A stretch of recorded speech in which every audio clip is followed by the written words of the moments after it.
Basically, we're going to talk about the different types of loans. One of the primary loans that most people go to the bank to get is a revolving line of credit. Typically, that's used for short-term financing needs. When you're looking to finance, when you make a sale, but you sell it on credit yourself through a receivable, you're waiting to get paid, but you need to pay your suppliers now. Typically, that's where the letter of credit or the line of credit is going to come into effect. The second type of loan would be like an installment loan.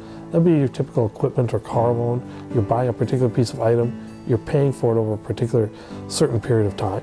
Third type would be a mortgage. Typically, your small banks are going to balloon your mortgages.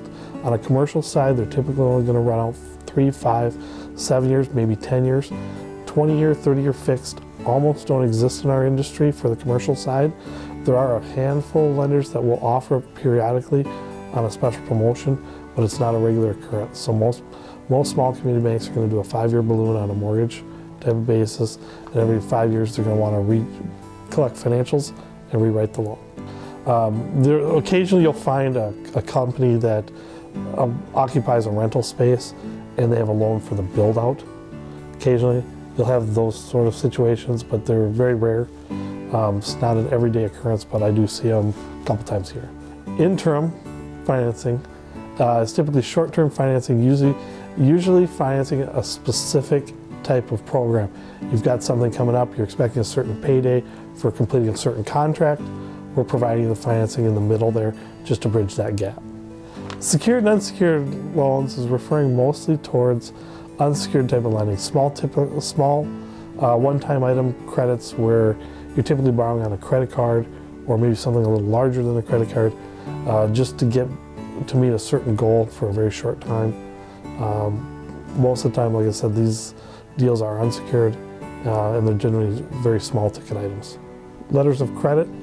Letters of credit would be, for a lot of companies, especially the companies that want to import or export, it becomes a necessary thing to have. Letters of credit are typically secured by something you have at the bank. A deposit, a line of credit with us that's secured by something else.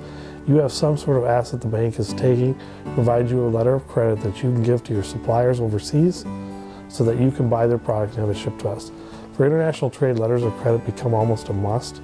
And for small businesses, it's kind of in their best interest to kind of learn a lot about them if they're going to do trade internationally. Other types of financing that you might see would include term loans that have varying degrees of length of time.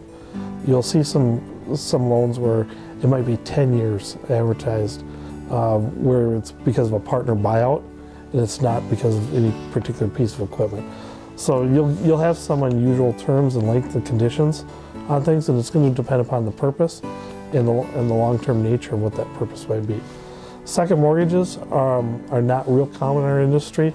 Typically, a bank is going to want to hold the first. They're going to offer you a second. They're generally not going to allow. Most banks won't be the second position on a commercial real estate property if the business owns that. Equipment loans are typically financed based on the type of equipment and how long it's going to last.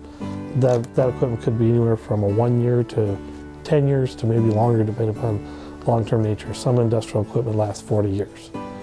So that's typically the terms you're going to find on those. But for inventory, typically if you're going to ask for a loan for inventory, you almost have to do it as an installment loan for a startup company or a new company. And they're generally going to want very short-term repayback, 12 months. Certainly not longer than 24 months. Because eventually we want to graduate to the point where your inventory acquisitions are being paid for out of your line of credit that hopefully we can establish for you. Loans against your accounts receivable are typically financed through a line of credit. And the reason being it's more of a fluid motion. You're going to have more payments coming in periodically over the course of the month. And so the bank is offering you a line against those receivables, knowing that our line is going to change month to month based on how you collect your payments. When you can't qualify for a bank loan for receivables, oftentimes you'll hear companies called factoring companies that exist out there in the marketplace. A factoring company, basically, they factor your receivables, and basically what it is a fancy term for saying they're going to collect it for you, they're going to give you a percentage of it up front right now, get paid, and as they get paid from your creditors, they'll also release some of that funds, and they typically take a percent charge right off the top. And so you don't get the whole amount of your receivables. So if you make a $100,000 sale, they're not going to give you the full $100,000. They might give you $80,000 up front, and we'll give you a portion of that remaining $20,000 upon their receipt of the money. Personal loans are very common for startup businesses because it gives you access to capital based on your personal credit history when your business doesn't have any credit or any source of income.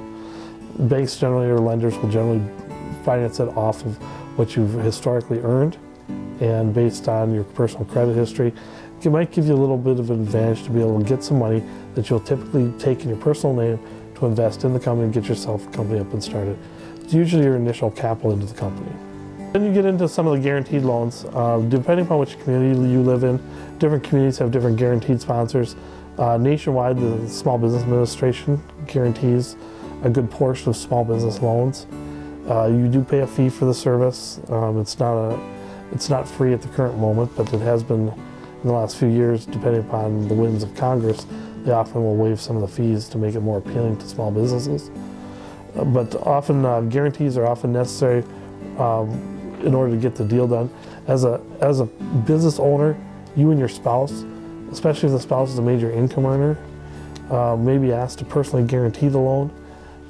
You should almost always expect it in today's lending environment, just for the fact that the lenders aren't really going to be willing to lend you money if you're not willing to back it with your own personal name and signature.